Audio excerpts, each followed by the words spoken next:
questa mattina abbiamo parlato del mutamento delle legislazioni dal Medioevo ai giorni nostri sulla condizione della donna, evidenziando le molte asimmetrie o dissimmetrie.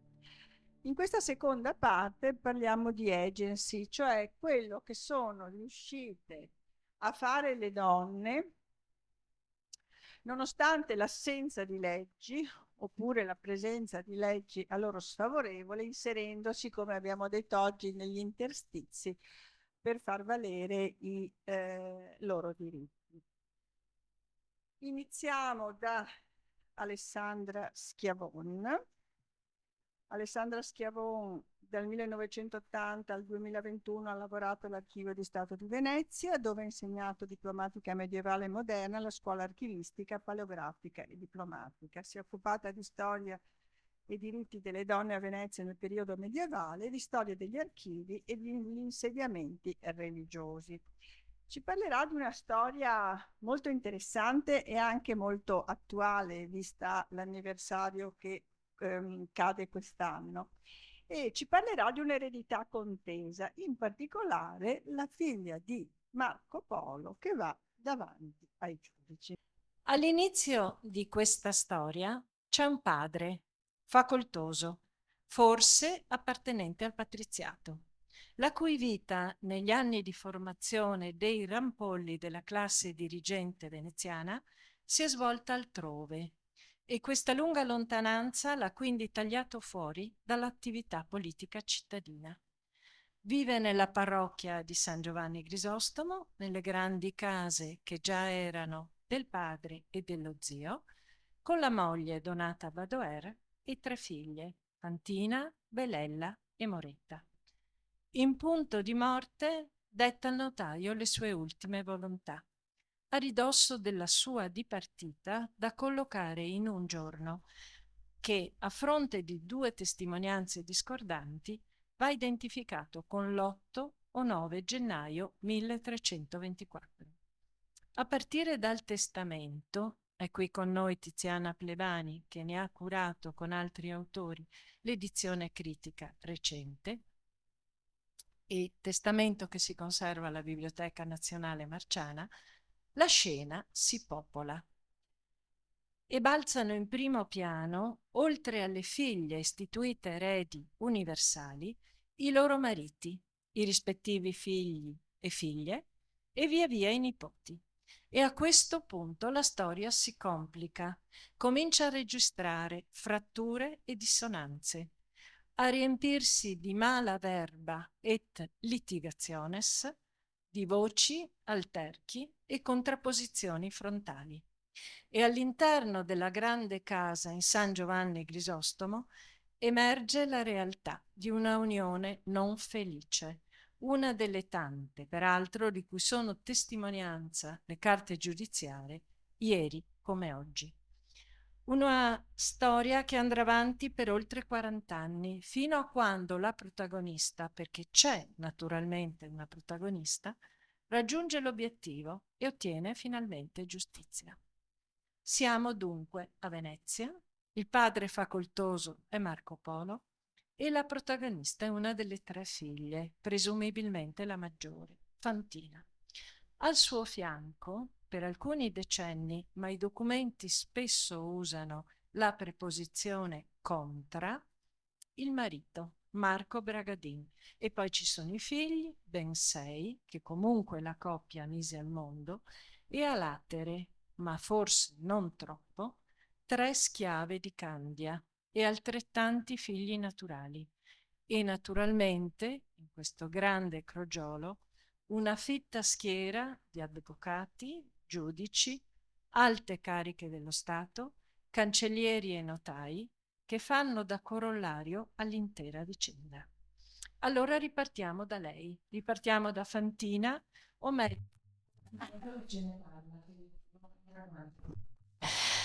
una sentenza che si conserva all'Archivio di Stato di Venezia, scritta su una pergamena dalle dimensioni imponenti, parliamo di 1 metro di altezza per poco più di 1 metro di base, datata 13 luglio 1366, dove, con dovizia di citazioni tratte da un intrico di scritture private, di quietanze notarili e di sentenze precedenti, il che la rende molto difficile ma anche molto preziosa, il notaio di cancelleria registra un contenzioso aspro e forte tra 2 autorità dello Stato. Il risultato finale non lascerà adito a dubbi e noi condividiamo con Fantina la soddisfazione per avere ottenuto una sentenza memorabile. È l'aggettivo con cui la definisce il filologo e storico della lingua Vittorio Formentin, con cui ho condiviso lo studio di questo documento e dei molti altri che ci stanno prima e dopo. Un pronunciamento, questa sentenza, che non solo le dà finalmente ragione e le attribuisce quanto dal marito avido e truffaldino le era stato sottratto, dolose, fraudolenter, malo modo et violenter. Per di più, una vicenda durante la quale mai le era stato restituito, neppure in un ultimo doveroso ripensamento sul letto di morte, quanto il marito le doveva. E infine una vicenda che registra un evento non banale. Un consesso di giudici che mette all'angolo i potentissimi procuratori di San Marco, li affonda e valuta le loro dichiarazioni pro nihil e si esprime senza mezzi termini in favore della nobilis domina. Partiamo dunque dalla fonte. La sentenza, emessa dunque nell'anno del Signore 1366, a più di 40 anni dalla morte di Marco Polo, si conserva nel fondo dei procuratori di San Marco, all'interno di un fascicolo, tecnicamente commissaria, intitolato a Marco Bragadin, e si snoda su 99 righe di testo. Ci dice che siamo a Palazzo Ducale, sede degli organi di governo della nascente Serenissima, dove in una delle sale sono riuniti a consiglio i giudici della curia del procuratore, con un notaio di cancelleria e altri funzionari ducali. Sono chiamati a emettere sentenza su una causa sottoposta alla loro giurisdizione, la restituzione dei beni che costituiscono l'eredità della vedova Fantina Bragadin, figlia di Marco Polo. Alla signora, che si è presentata in tribunale accompagnata dal suo avvocato, viene chiesto di dar conto della sua querimonia e lei comincia a raccontare, menzionando fatti, esibendo 2 carte bombaccine che non a caso si è portata appresso ed esponendo le sue ragioni contro l'operato dei procuratori di San Marco, che siedono di fronte a lei e sono la sua controparte. Parliamo della seconda più alta carica dello Stato. 2 magistrature dunque si confrontano in questa storia, procuratori di San Marco e giudici del procuratore. Una breve flash su questi 2 uffici. Procuratori di San Marco ricoprono, abbiamo detto, una carica di altissimo prestigio, seconda solo a quella del Doge e come quella a vita. L'ufficio è ricordato sin dalle origini di Venezia, quelle vere, cioè IX secolo. Nei tempi più antichi sono chiamati a occuparsi del governo della basilica e della piazza, intitolate al santo patrono, da cui deriverà la denominazione dell'ufficio, ma anche degli edifici con botteghe e taverne che insistevano sulla piazza e sull'area della zecca, nonché della riscossione delle relative affittanze. A partire dal secolo XIII viene loro demandata la gestione delle commissarie. Allora spieghiamo cos'è una commissaria. È l'amministrazione e la contabilità dell'eredità delegata allo Stato da un testatore con disposizione mortis causa. A questo punto il convergere della ricchezza prodotta dalla facoltà di investire nella mercatura, nei traffici commerciali o nei titoli di debito pubblico, il denaro che è stato loro affidato dai testatori conferisce a questo ufficio la configurazione di una grande banca statale, con una potenza economica che agiva da tesoro pubblico, come dice Ok. Potenti, autorevoli, influenti. Questi sono i magistrati contro i quali Fantina avvia la sua battaglia, chiedendo ragione del loro operato e costringendoli a rispondere in sede giudiziaria della commissaria del marito, nella funzione di esecutore testamentari loro affidata dal marito, e di come stanno operando nel liquidarne l'eredità, escludendo lei, vedova, da ogni suo diritto patrimoniale. E la sede dove si celebra questo giudizio è la curia del procuratore.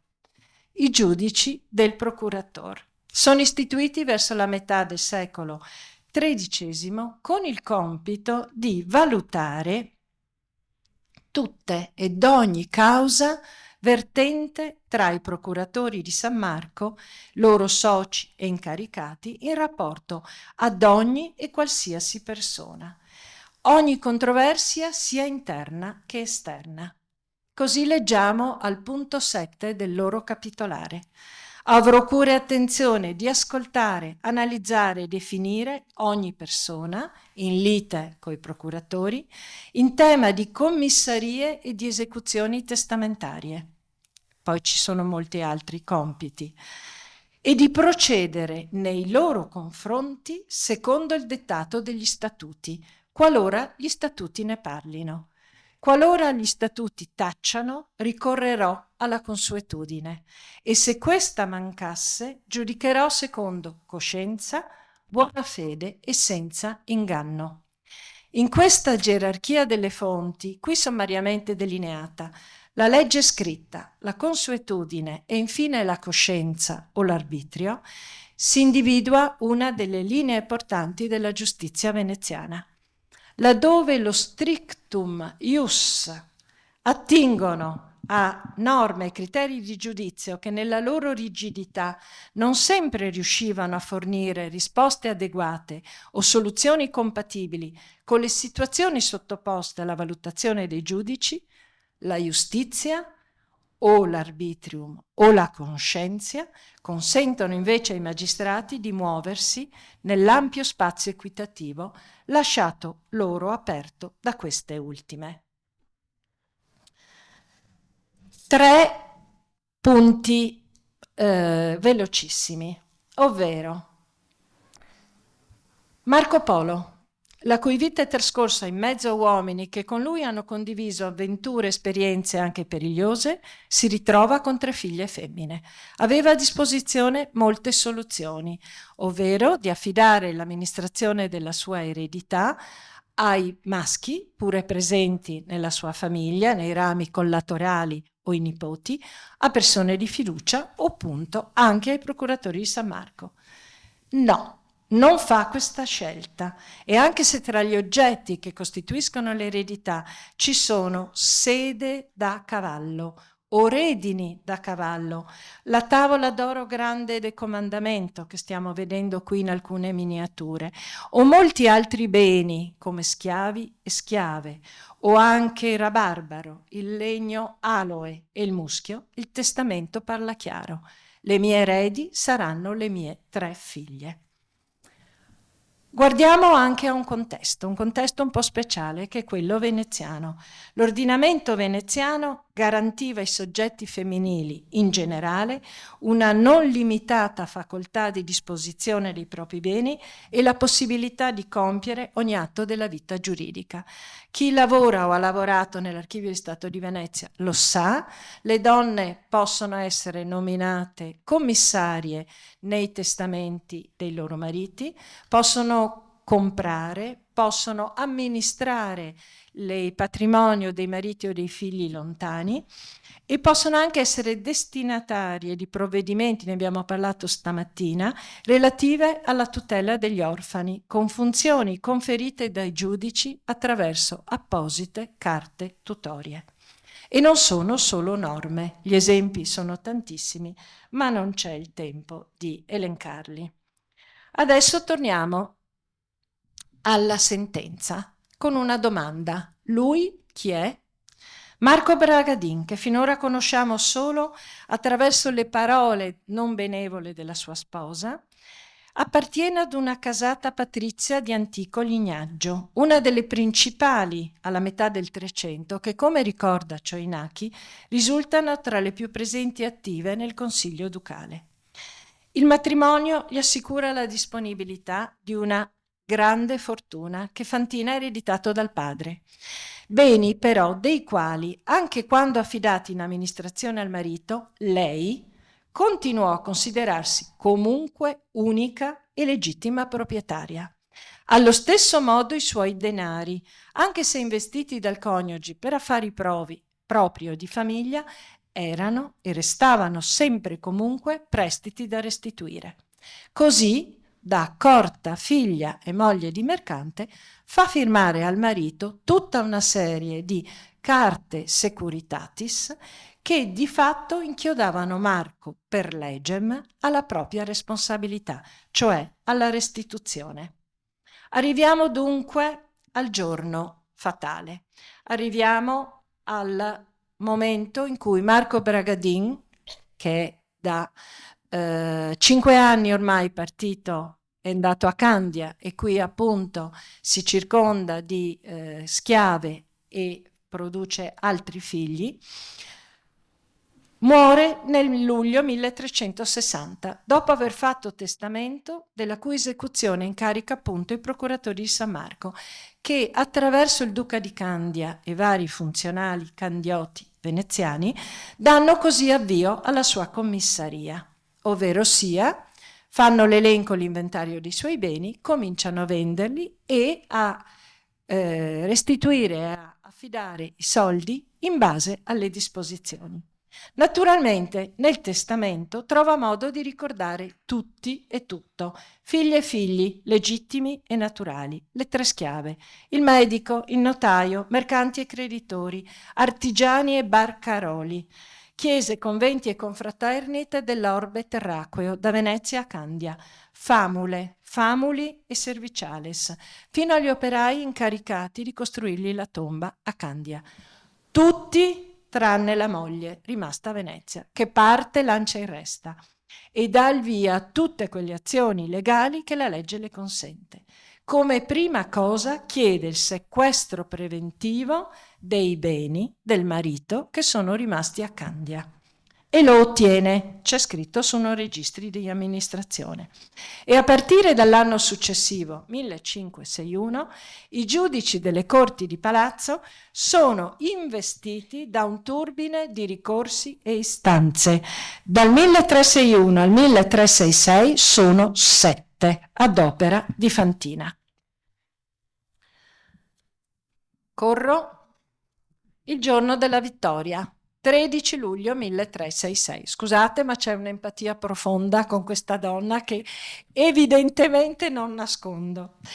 Dopo aver rievocato la sua vita avvelenata e ricostruito con prove documentali e testimonianze una figura di marito padrone che ha messo le mani sulla sua casa e sulla sua eredità, Fantina ora chiede ai giudici che, per eorum justitiam ed ex vigore sui officii, sentenziando dicere deberent ai procuratori San Marco di restituirle quanto ancora le spetta e chiede anche che sia calcolato secondo il valore attuale.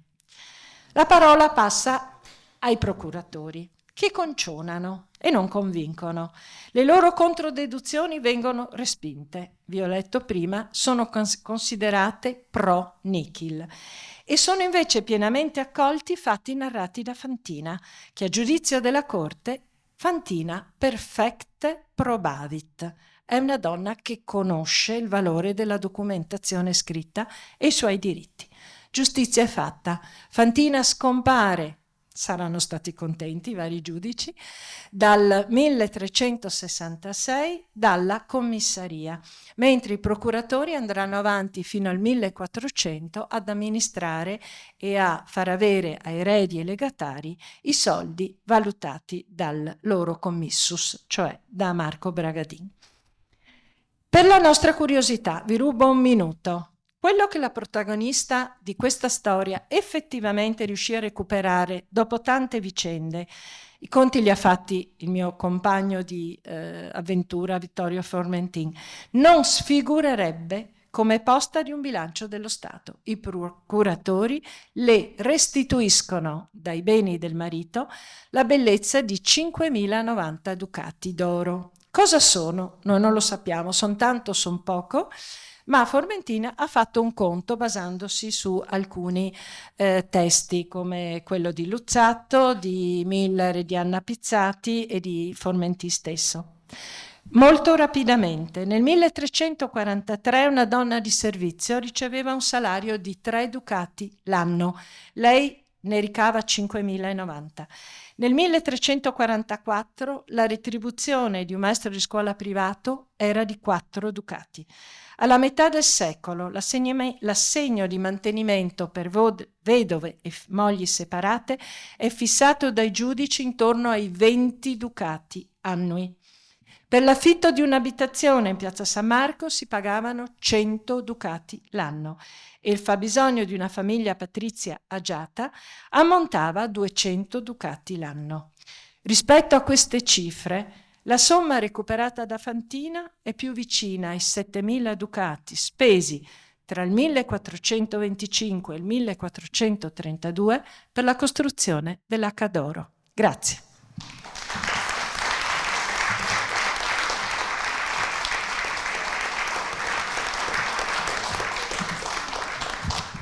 Grazie ad Alessandra Schiavon.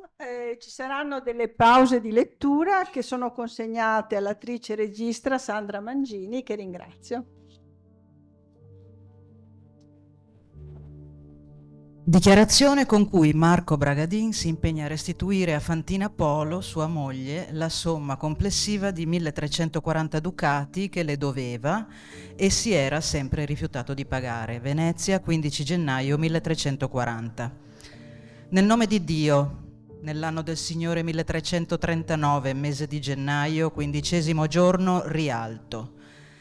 Dal momento che molte male parole e discussioni sono intercorse e potrebbero anche in futuro riproporsi tra me, il qui sottoscritto Marco Bragadin, della parrocchia di San Giovanni Grisostomo, da una parte, e te, Fantina Bragadin, mia moglie, della medesima parrocchia, dall'altra, per il fatto di certi denari che io sottoscritto Marco dicevo che tu Fantina mi avevi dato, ovvero donato, e tu soprascritta Fantina dicevi invece che quei denari non me li avevi proprio dati e tantomeno donati.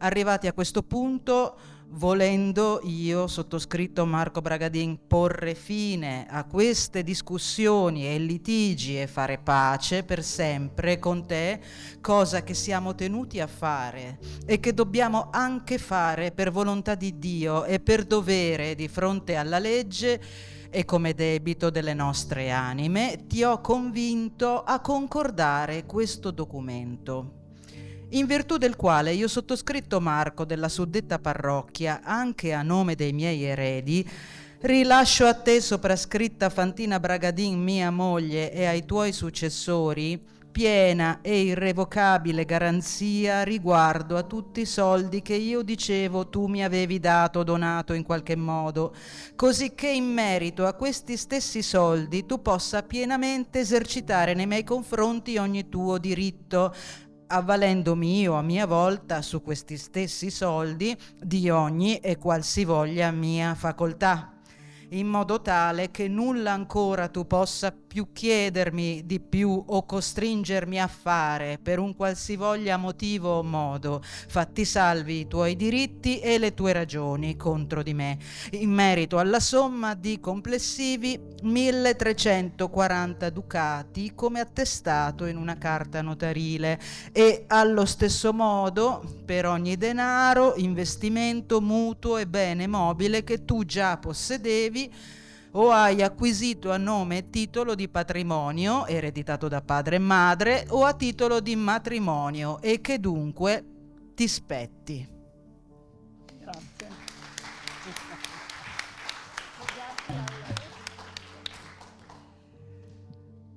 Con la seconda relazione parliamo sempre di testamenti. Ovviamente tutti noi li abbiamo letti, forse fatti, io me ne sono occupata per tanti anni come magistrato e salvo quelli molto tecnici redatti con l'ausilio di un notaio, di un avvocato, se sono redatti dalla persona, dal testatore stesso, aprono degli squarci di vita, delle famiglie, della società, sono incredibili, sono anche molto belli da interpretare, perché tra le parole, le aggettivazioni, eccetera, bisogna capire quale fosse la volontà del testatore. Sono praticamente a volte delle microstorie. Molti testamenti sono redatti anche da donne e giustamente la nostra relatrice li ha definiti degli spazi di libertà. Il titolo della relazione sarà Uno spazio di libertà per la donna del Cinquecento, il testamento, ma ancora una volta prima la parola a Sandra Mangini. Testamento olografo, scritto di mano, di Camilla, moglie di Piero Girardi, scritto l'11 maggio 1574 e presentato al notaio il 15 maggio. Lascia erede residuari alla figlia naturale, nulla dovrà avere il marito che l'ha maltrattata e tradita, le ha dissipato la dote e l'ha costretta a fare un testamento che ora Camilla dichiara nullo. La testatrice non ha indicato la data perché la ignora, ma precisa 3 volte di aver scritto il testamento nel giorno dell'incendio di Palazzo Ducale, 11 maggio 1574. Il testamento si conserva nel fondo notarile Testamenti dell'Archivio di Stato di Venezia. In nome di Dio, della Madonna, ritrovando Mimì Camilla sana dell'intelletto e in cervello, mi è apparso con sar li fatti miei. Lasso a mia fia Cristina, o sia mia fia o non sia, voglio così mobile come stabile, tutto sia suo. La lasso dona, ma dona de tutto quello si ritrova e residuaria del tutto. Dita Cristina, o sia mia fia o non sia, al tutto volgio l'abbia quello che sarà. E privo mio Mario Piero Sartor de tutto per tutto, che non l'abbia mai un fassoletto del mio. E questo che fasso, e il fasso per le gran straniesse che il dito mia fa de tutte le sorte, sicché non voglio mai che se impassa de niente del mio, che il sia privo in tutto per tutto. E il dito Piero, mio consorte, mi ha fatto fare un testamento a suo modo, adesso son 2 anni, ma non voglio che sia di nessun valor. Questo voglio sia l'ultima via volontà, e perché non so il millesimo, l'ho fatto il giorno che s'è brusà il palazzo e la gesia. E così dico da novo, che Piero, mio consorte, non si possi impassar de cosa nessuna e che sia obbligato de trovar la mia dota, perché a mia la consumà quella e mi fava crepar da fame con quella puta e menarmi le femmine dove gerami e darmi delle botte, così malata l'ha fatto buon tempo con le puttane, perché mai no che perdono. E così questo son tutto il mio voler. No che fasso il millesimo perché non lo so, ma l'ho fatto il giorno si impiò fogo in piazza, in gesia, in palazzo, che il dose feva pasto. Si volgio sia bon come fosse fatto per mande 100 nodari. E così fasso fine, e che non che sia intrigo per il millesimo, dico da nuovo che l'ho scritto il giorno del fogo in piazza. Mi raccomando a Dio, alla Madonna, e all'anima mia fia Cristina, o sia o non sia mia fia. E allora, Federica Ambrosini ha insegnato storia della Repubblica di Venezia e storia moderna presso l'Università di Padova, si occupa prevalentemente di storia sociale, culturale e religiosa di Venezia in età moderna, con particolare interesse al 1500. A te. Grazie. Noi abbiamo appena sentito come a Venezia il diritto concedesse alle donne una libertà, un'autonomia molto maggiore di quanto avvenisse altrove, per esempio anche a Firenze. Le donne potevano disporre liberamente dei loro beni, avevano molte altre facoltà, come abbiamo visto, fra cui la facoltà di testare liberamente.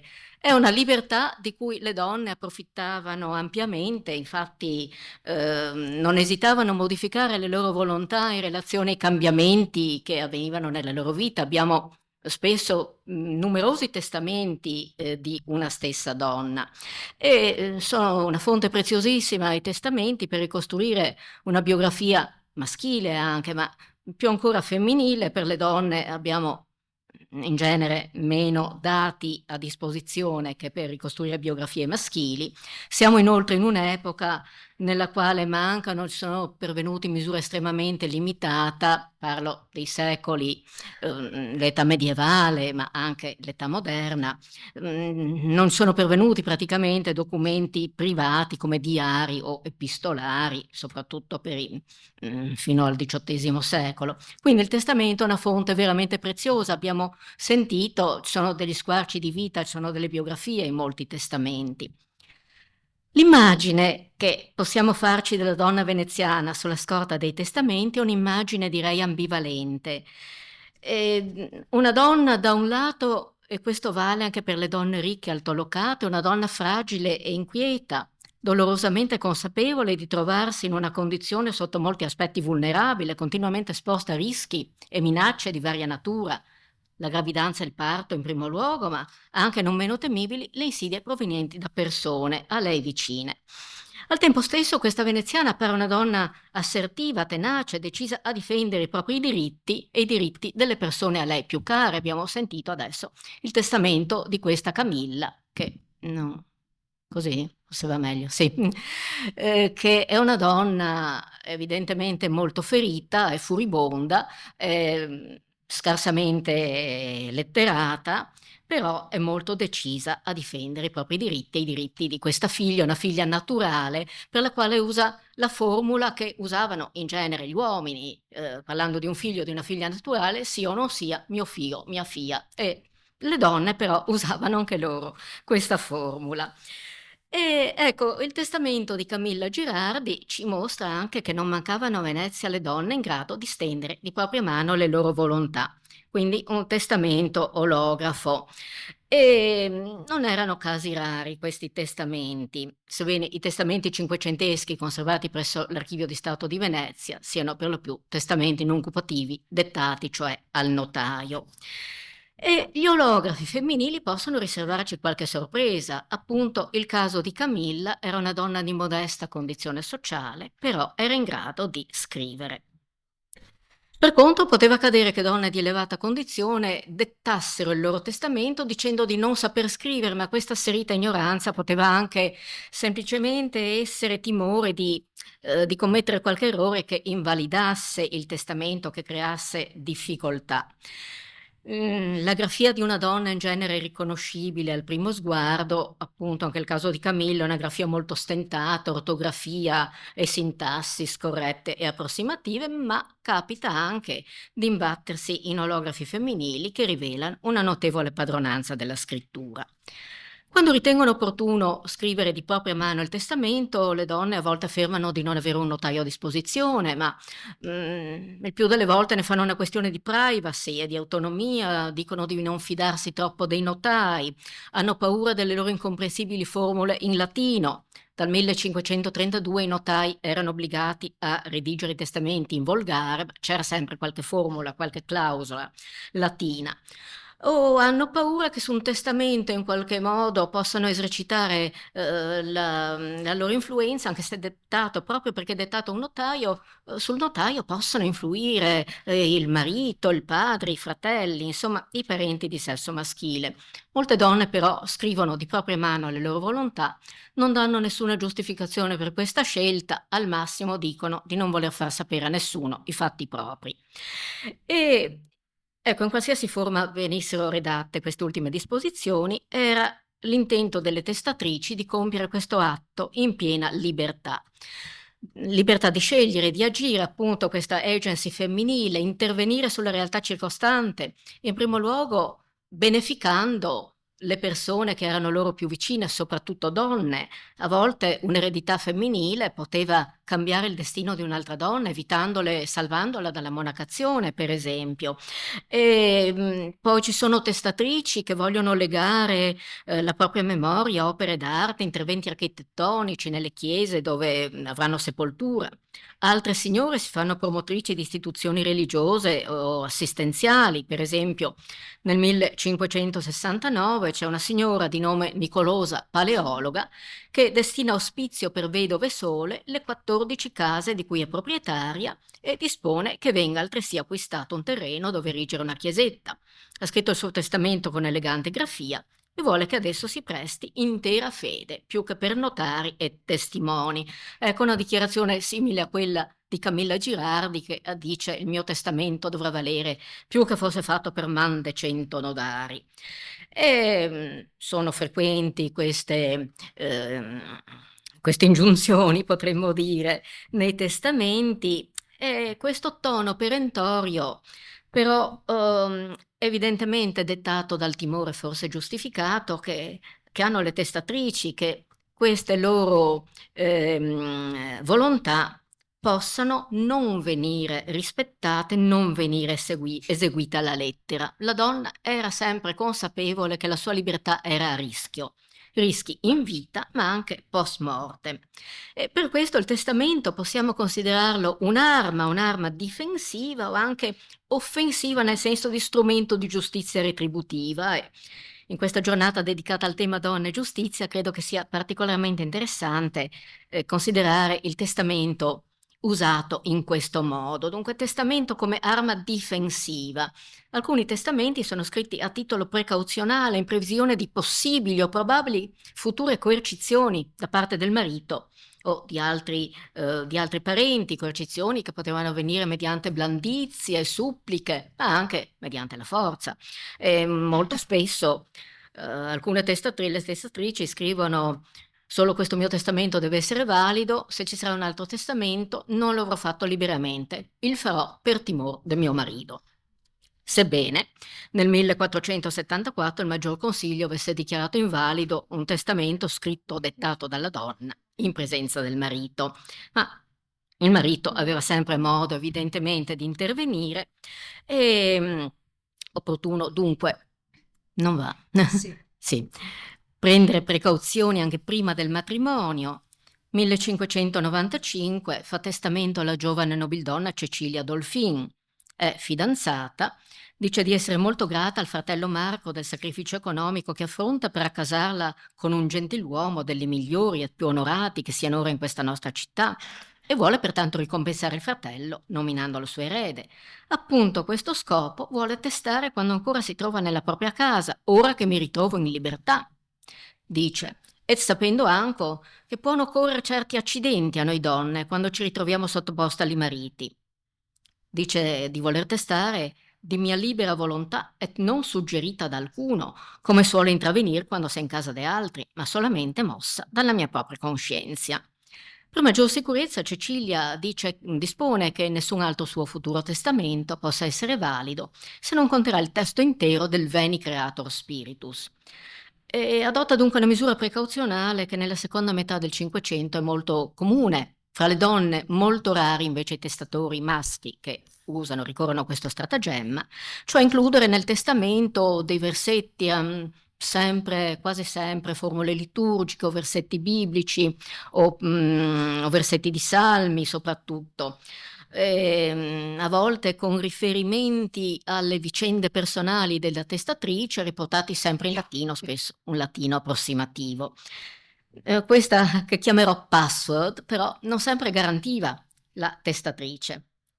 Per esempio nel 1574 Giulia, figlia del cardinale Francesco Pisani, vedova di Tommaso Cenigo e ora moglie di Daniel Foscarini, annulla l'olografo che le aveva fatto scrivere il padre al tempo delle sue prime nozze, nel qual testamento, dice Giulia, c'era alcune lettere alfabetarie, le quali non me le ricordo, perché detto mio padre aveva paura che il quando misier Tommaso Cenigo, mio marito, me ne fesse fare un altro. Dunque annullare, questo si verifica spesso. E la donna annulla con un testamento un precedente testamento o un altro documento, qualcosa che le è stato fatto scrivere o firmare contro la sua volontà. E per lo più era il marito, abbiamo visto il caso di Camilla Girardi, però pericolosi anche i padri, come dimostra il caso di Giulia Pisani, pericolosi i fratelli, come avviene in altri testamenti. A volte però le persecutrici sono anche donne, ci sono 2 testatrici che denunciano maltrattamenti da parte delle monache di Santa Caterina, che le hanno, una era suora, l'altra pensionante, le hanno private dei loro beni, hanno fatto firmare loro delle dichiarazioni che adesso le testatrici annullano. Oppure il testamento può diventare arma offensiva quando si vuole annullare, quando, scusate, non c'è più niente da annullare perché ormai il danno è stato fatto, la vita della testatrice è stata rovinata e allora il testamento diventa uno strumento, come dicevo, di giustizia postuma per punire i colpevoli, denunciandoli alla posterità. Per esempio, Francesca Giunti, appartenente all'illustre famiglia di stampatori di origine fiorentina, ha sposato Aldo Manuzio il giovane, è stata lasciata da lui dopo 4 anni soltanto, allora fa un testamento molto lucido in cui dispone della dote, dispone dei beni, al marito lascia soltanto il mutuo rimprovero di un oggetto, l'asso che a Messer Aldo Manuzio mio marito, per segno del matrimonio stato fra noi, gli sia dato la mia vera d'oro del sponsalizio, la qual servirà per memoria. Ne abbi o possa in qualunque modo si sia, aver né tenir nient'altro del mio, né in conto alcuno averne a fare o impacciarsene. Anzi, sia in tutto e per tutto privo di quanto avesse o aspettasse aver da me, et questo per convenienti rispetti. Un ultimo caso, salto altre cose, ecco, uso un'espressione di Anna Bellavitis, la quale dice: il testamento è una fonte potenzialmente ingannevole. Sì, luogo, spazio di libertà per la donna, ma davvero? Sempre spazio di libertà? Cito appunto quest'ultimo caso. Il testamento di Isabella Truccato, 1589, lascia erede residuario di tutti i suoi beni il marito. Fin qui niente di singolare. Singolare invece la clausola con la quale il vedovo potrà entrare in possesso dei beni della moglie, ogni volta però che se conosca, dice la moglie, che muora dalle man de Dio, e questo sia conosciuto da quelli della sanità. In altre parole, i provveditori alla sanità, insomma, dovranno certificare che la testatrice sia deceduta per cause naturali. Ma nemmeno un anno più tardi, Isabella, sempre a letto malata, ha detto un nuovo testamento in cui annulla il precedente, conferma residere residuario Domenego, senza alcuna condizione. Addirittura poi in un codicillo successivo prevede che se il figlio avrà eredi, avrà figli da un'altra donna, loro non hanno figli, debba avere tutto lo stesso perché voglio che vivendo sia libero patron e che nessuno gli possa mettere le mani avanti. Dunque, e con questo concludo, che cosa dobbiamo pensare del Secondo Testamento e del relativo codicillo? Dov'è che si esprime la libertà di Isabella? Nel Primo Testamento, in cui esprime fondati sospetti sul marito, o nel Secondo Testamento, in cui dimostra di essersi pentita e di avere piena fiducia nel marito? Analoghi dubbi possono sorgere in altre circostanze, quando ci troviamo dinanzi a testamenti modificati, revocati, riveduti. E quindi nell'interrogare i testamenti forse possiamo volgere un po' in senso interrogativo il titolo di questo intervento: spazi di libertà sempre davvero per la donna? Perché il testamento non può essere considerato specchio fedele, fotografia della realtà, soprattutto di realtà elusive come i rapporti interpersonali, e pertanto certi testamenti possono essere solo in apparenza espressioni di libertà femminile. Basti pensare al Primo Testamento di Giulia Pisani, frutto di coercizione esercitata da un padre su una figlia per prevenire un'analoga coercizione da parte del genero. E se Giulia non avesse potuto annullare questo testamento, ecco dunque che anche nel caso dei testamenti di Isabella Truccato noi non potremo mai sapere se si adombrino o no un giallo cinquecentesco. Grazie. Grazie.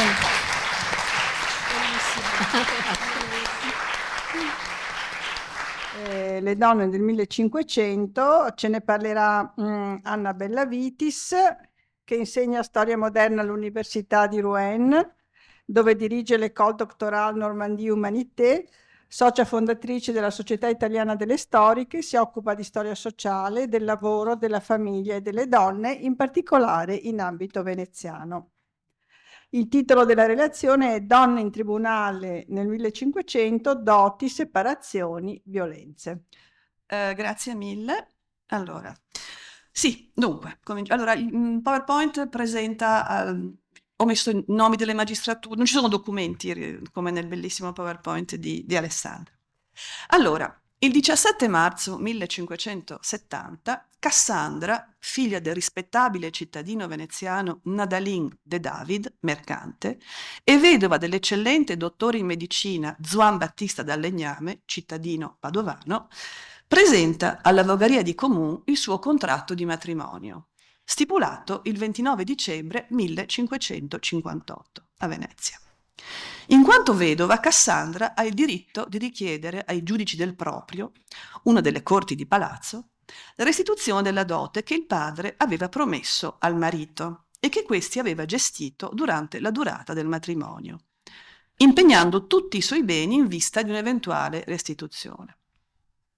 Ma poiché Cassandra è una cittadina veneziana e la sua dote di 2600 ducati era superiore a 1000 ducati, il contratto matrimoniale doveva prima essere presentato alla Vogaria di Comune. Quindi abbiamo già 2 magistrature che sono coinvolte in questa procedura. Il 1 aprile 1587 Cassandra, di nuovo vedova, si ripresenta davanti alla Vogaria per ottenere la restituzione della dote che il 9 settembre 1570 aveva promesso a Oliviero Dalla Vecchia, suo secondo marito, ovvero la dote che le era stata restituita, diminuita di 1/3 secondo le leggi della Repubblica. Il primo contratto matrimoniale, quello del 1558, era stato concluso fra il padre della sposa, definita onesta e pudica damigella, e il futuro marito. Il secondo invece è stipulato in prima persona da Cassandra, divenuta ormai, quello del 1570, una rispettabile Madonna.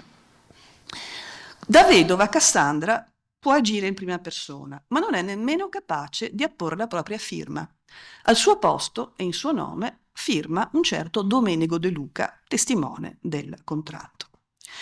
Abbiamo qui una delle tante procedure giudiziarie in cui si trovavano coinvolte le donne veneziane in età medievale e moderna, e per le quali era necessario conoscere la normativa, avviare una procedura, depositare delle prove. In questo caso c'era un contratto scritto, ce n'erano 2 anche, ma se non era stato stipulato un contratto dotale, bisognava rivolgersi a testimoni, mobilitare la rete delle proprie conoscenze per ottenere la conferma dell'ammontare della dote promessa al momento del matrimonio.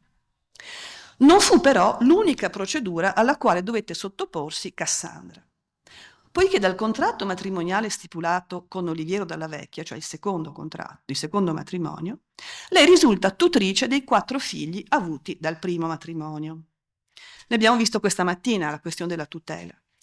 La tutela dei figli, in caso di morte del padre, era generalmente affidata alle madri, le quali, anche in questo caso, dovevano rivolgersi a una corte di palazzo. Per le tutele si trattava dei giudici di petizione, e vedete lì le terminazioni dei giudici di petizione.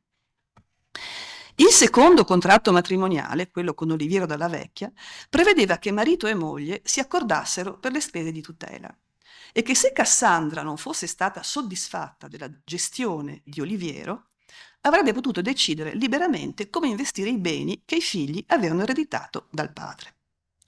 Dopo questa seconda vedovanza ho perso le tracce di Cassandra, di cui non conosco l'età, ma poteva anche essere molto giovane e forse, recuperata la propria dote, si è anche risposata. La mortalità puerperale, come sappiamo, era altissima, ma giovani donne sopravvissute ai parti, spesso numerosi, in questo caso almeno 4, potevano sopravvivere a mariti spesso molto più vecchi di loro. La procedura di restituzione della dote era garantita dalle leggi veneziane ed era per l'appunto competenza dei giudici del proprio. Nei cui archivi possiamo seguire lo svolgimento della procedura, suddivisa in diverse serie archivistiche. Le vedete lì, in cui sono distinti il momento di presentazione della domanda, ovvero il vadimonio, la sentenza, ovvero il deiudicatum, e la composizione e l'ammontare dei beni restituiti, secondo che si tratti di beni mobili, per l'appunto, o di immobili in città o fuori città. Insomma, un insieme archivistico di grande interesse che dimostra l'importanza della dote nella società veneziana, ma anche l'importanza che la Repubblica accordava ai diritti delle donne. Possiamo discutere di perché accordasse questa importanza, ma più tardi forse.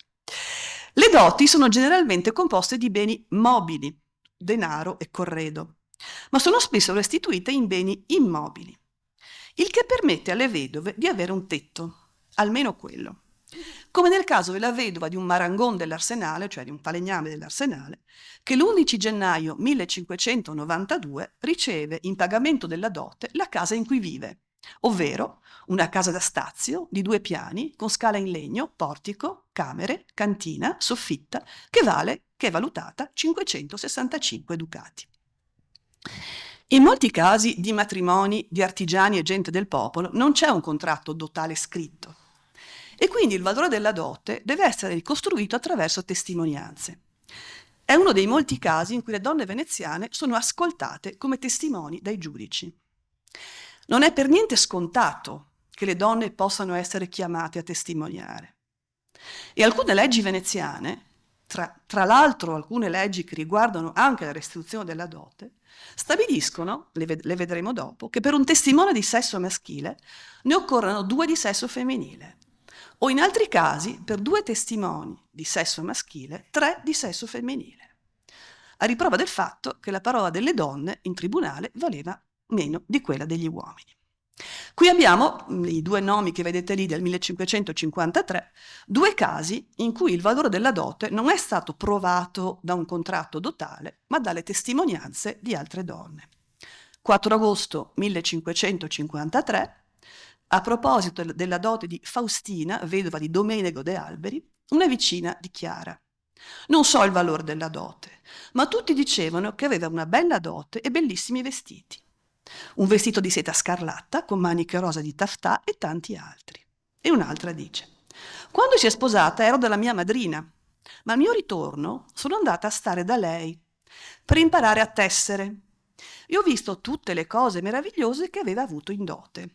Un bel letto, le donne veneziane portavano in dote il letto, il che non accadeva ovunque, vestiti, lenzuola di lino e altre cose che costavano tanto, ma non so dire quanto». Quindi lì ci sono delle testimonianze che danno dei valori assolutamente imprecisi, però che poi vengono valutati dai giudici. 28 settembre 1553, 2 donne sono chiamate a testimoniare il valore della dote di Marietta da Balao, vedova del pescatore Antonio Barbuzza. Erano state garzone, cioè apprendiste, in casa della suocera. Qui è Navagero che si impone, dopo ci arriviamo. In casa della suocera 40 anni prima, quindi un ricordo molto antico.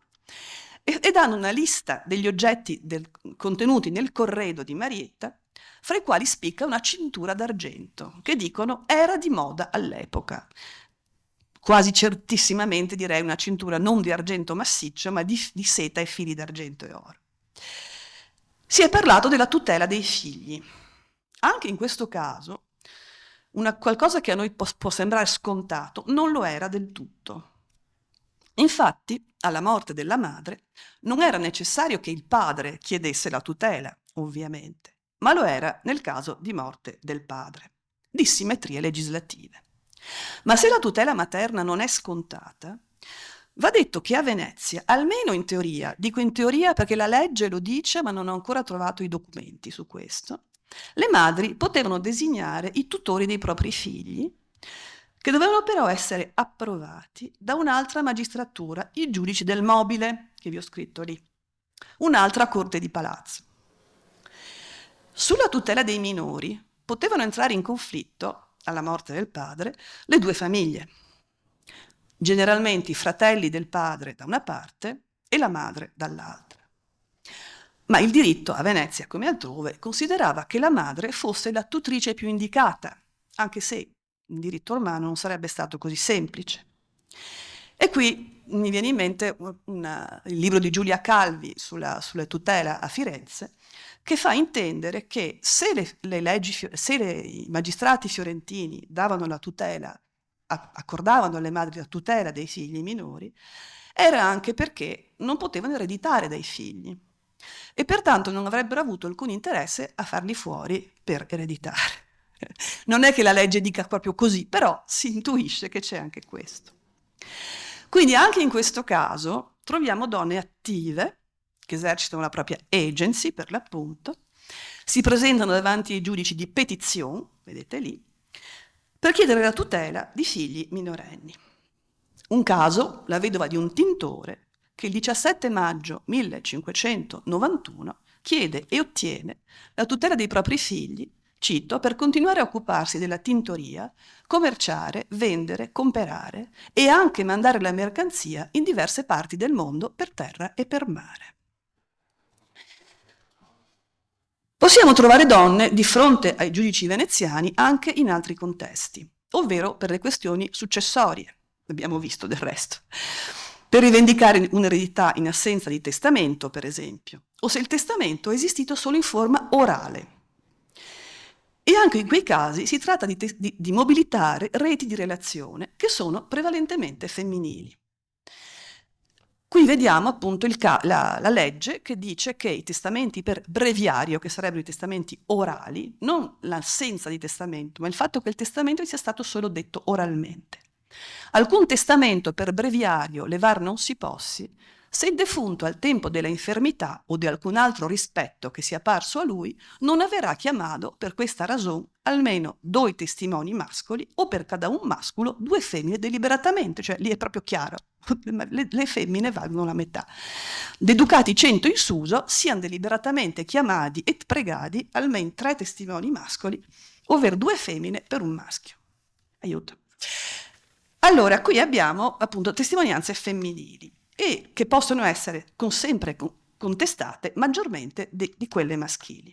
Se dobbiamo considerare rappresentativa la testimonianza per l'appunto di un illustre umanista, che voi vedete lì, è il signore con la barba, cioè Andrea Navagero, che dice: se il fatto che una donna ha poco cervello le impedisse di testimoniare, non si dovrebbe mai accettare la testimonianza di una donna, perché tutte le donne ne hanno poco e dalla più saggia alla più matta non c'è differenza. Allora, ma torniamo alle questioni, vado veloce, aiuto, di matrimoniali. Se le procedure di cui si è parlato sinora rientrano in un certo qual modo nelle esperienze normali di vita delle donne veneziane, ci sono situazioni invece in cui scoppia un contenzioso, un conflitto, che finisce in tribunale e che può comportare aspetti di violenza anche estrema. Qui parliamo delle molte ricerche che sono state dedicate negli ultimi anni, anche a Venezia, alle cause matrimoniali nei tribunali ecclesiastici, in particolare dopo il Concilio di Trento. 2 situazioni possibili: cause per promessa disattesa, ne abbiamo parlato questa mattina, e cause di richiesta di separazione. Promessa disattesa quando per l'appunto una giovane donna aveva ceduto alle insistenze di un uomo, perdendo così la sua verginità e trovandosi magari incinta, e vedendo così calare in maniera drammatica le possibilità di convolare a giuste nozze con l'innamorato o con qualcun altro. E quindi è interessante andare a vedere quali fossero le argomentazioni e le strategie mobilitate da queste giovani donne. Fiducia tradita, semplicità ingannata, per citare il titolo di un saggio di Arcangelo Tarabotti, e comunque era sempre meglio sostenere di aver cercato di resistere fino all'ultimo. Ma era anche, ancora una volta, assolutamente necessario portare testimoni che confermassero di aver udito l'uomo formulare la promessa. Un caso del 1620 è significativo. Perina Gabrieli tenta in tutti i modi di sostenere le proprie ragioni contro un uomo che affermava non solo che lei non era affatto vergine quando il rapporto sessuale era avvenuto, ma che era una pubblica meretrice. Prima del Concilio di Trento, gli argomenti di Perina avrebbero potuto anche funzionare, perché il matrimonio si considerava un processo per tappe. Parole del futuro, ovvero la promessa, permettevano il rapporto sessuale. Perina non riesce a mobilitare sufficienti testimonianze e non ottiene il riconoscimento del danno subito. L'aspetto interessante di questo caso è anche che l'avvertenza è condotta parallelamente presso un'altra magistratura veneziana. Questo per dire quante magistrature sono coinvolte e a quante magistrature le donne possono rivolgersi, ovvero gli esecutori contro la bestemmia. L'altro aspetto è la richiesta di separazione, di letto e tavola, come si diceva. Era una possibilità prevista dalle leggi ecclesiastiche, anche se non autorizzava un nuovo matrimonio. La motivazione, si è visto stamattina, era che il matrimonio non fosse stato liberamente scelto, dato che la libera scelta del coniuge era, in teoria almeno, garantita dalla Chiesa. Non lo volevo per marito in modo alcuno, affermò Vittoria Cesana nel 1628, sostenendo che il padre l'aveva costretta, coltello alla mano, a sposare il nobile Giovanni Battista Barbaro, che oltretutto l'aveva abbandonata 3 giorni dopo il matrimonio. Non sono solo i padri padroni a obbligare le figlie a matrimoni non liberamente scelti, ma anche le madri. Il repertorio dei metodi violenti nominati dai processi è molto ampio e va dai ceffoni, dalle percosse, con e senza bastone, fino al tentato omicidio per strangolamento. Anche in questo caso il ruolo dei testimoni è fondamentale. Concludo questa breve rassegna con un'altra corte di palazzo, i giudici del procuratore, che sono stati citati da Alessandra, ma che qui hanno un altro ruolo, perché fra le varie loro competenze si occupano nel Cinquecento anche di assicurazione di dote, ovvero di permettere a donne sposate che avessero in qualche modo a lamentarsi dei mariti di recuperare la dote vivente il marito. In origine si trattava di ascoltare le mogliere lamentandosi di suoi mariti e di far giustizia. Come potete leggere, se alcuna donna sarà che non stia con suo marito ed essa si lamenterà di esso suo marito, che esso suo marito li debbia del vivere, vestire e provvedere. Io al dirò quella, intenderò e farògli ragion secondo che alla discrezione mia o alla maggior parte di noi parerà, a buona fede e senza fraude. Questo doveva fare il giudice, ovvero far sì che il marito provvedesse al vivere e vestire della moglie separata. Ma nel Cinquecento, e parallelamente appunto allo sviluppo della giurisdizione ecclesiastica post-tridentina, dopo il Concilio di Trento, i giudici del procuratore assolvono sempre più spesso anche al compito di autorizzare separazioni richieste da mogli mal maritate. Molto spesso non solo per proteggere la propria dote da mariti spendaccioni o assenti, ma per proteggere se stesse dalla loro violenza. Così Gerolama Acerbi denuncia la gran disgrazia di un marito che la tradisce con una meretrice che ha tentato di strangolarla. Ursula, moglie di Marcantonio Boldrin, denuncia il marito ubriacone che picchia lei e i 2 figli. Maddalena Dornani denuncia il marito che la picchia macandoli più volte gli occhi e facendogli la faccia negra. O ancora Geronima, moglie di Zoane Varoter, il quale sia fatto licito, quanto presto io fui sotto la sua ombra e potestà, trattarmi a modo suo e senza cagione alcuna, fuori da ogni proposito, crudelmente battermi, essendo giudicato da ogni uomo che io fussi morta, siccome per il medico et barbier si giustificherà. La sentenza dei giudici del procuratore allora permette a queste malmaritate di recuperare il controllo dei propri beni, o almeno di ottenere gli alimenti. Perché l'autonomia economica resta la migliore difesa, oggi come allora, e come ora sentiremo dalla penna di moderata fonte proto-femminista veneziana, autrice del Merito delle donne. Voi non la pigliate per lo verso, ritolse Corinna, poiché anzi la donna, pigliando marito, entra in spese, in figliuoli e in fastidi e ha più bisogno di trovar roba che di darla. Poiché stando sola, senza marito, con la sua dote, può vivere da regina secondo la sua condizione. Ma pigliando marito, e per avventura povero, come spesso accade, che altro viene ad acquistar di grazia, salvo che di compratrice e padrona diventi schiava e perdendo la sua libertà perda insieme il dominio della sua roba e ponga tutto in preda e in arbitrio di colui che ella ha comprato, il quale è bastante in 8 giorni a farle far di resto d'ogni cosa. Mirate, che bella avventura d'una donna è il maritarsi, perder la roba, perder se stessa e non acquistar nulla se non li figliuoli che le danno travaglio e l'impero di un uomo che la domini a sua voglia. O quante, disse Leonora, farebbo meglio innanzi che tuor marito comprare un bel porco ogni carnevale che starebbon grasse tutto l'anno avendo chi le ungesse e non chi le pungesse del continuo. Basta, disse Corinna, seppur non dessero la dote ai mariti e che essi dotassero le donne, se potria meglio tollerar la loro compagnia, benché essi siano quelli che ad ogni modo vi avrebbero tutti i vantaggi, poiché dando il poco acquisterebbero il molto, acquistando un tal tesoro qual è la dolce conversazione ed amor sincero di una cara moglie, che questo solo è dote che basta, poiché tanto poco vagliono, meno di noi. E che onor ci sarebbe, disse Cornelia, che noi ricevessimo dote da loro. Non ci degneressimo mai d'essere così comprate per la nostra grandezza, e poi siamo come le gemme di tanto valore che non abbiamo prezzo. Con la prossima relazione cambiamo secolo, siamo nel Settecento, un secolo che ha visto le donne dotate di grande libertà, di un uso anche del loro corpo notevole, con una serie di problemi che ci verranno elencati da Tiziana Plebani, che ci terrà una relazione Spazio pubblico e agency femminili a Venezia nel Settecento, le donne e la guerra dei caffè. Ma prima la nostra lettrice. Dal fondo degli Inquisitori di Stato, conservato nell'Archivio di Stato di Venezia.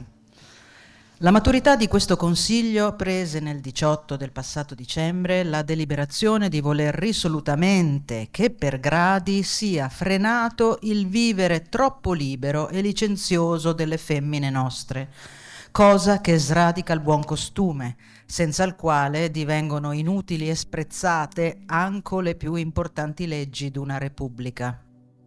Come però il Consiglio dei 10, per motivo del carnovale che andava a prendere il suo cominciamento, con matura ed opportuna provvisione, prescrisse che nei teatri dame e le altre donne di civile e onesta condizione non si vestissero ed ornassero a capriccio, come esse facevano, col fine di mantenere nei spettacoli la convenevole decenza, ora conoscendo appieno questo medesimo Consiglio quanto essenziale sia il proseguire nel mettere il dovuto freno alle femmine nostre anche dopo che terminati saranno i tempi carnevaleschi, si statuisce che singolarmente nelle botteghe tutte da caffè e nei camerini delle stesse, o siano annessi, connessi o dipendenze delle medesime, non possano femmine di qualsiasi condizione ed in qualunque ambito, né di giorno né di notte,